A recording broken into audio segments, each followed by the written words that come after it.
How to fix WordPress site not displaying correctly on mobile. Hi everyone, this is Max. I hope you are doing great, so let's start without wasting time. First of all, keep holding your browser icon and tap on App Info. Now go to Storage Uses and tap on Clear Data.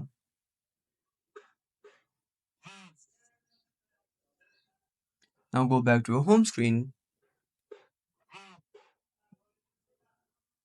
Open up your web browser.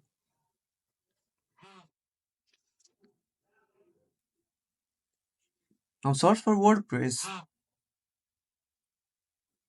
Open the website.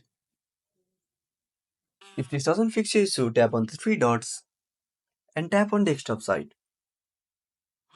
So that's it. If you found this video helpful, smash that like button and subscribe our channel for more awesome content.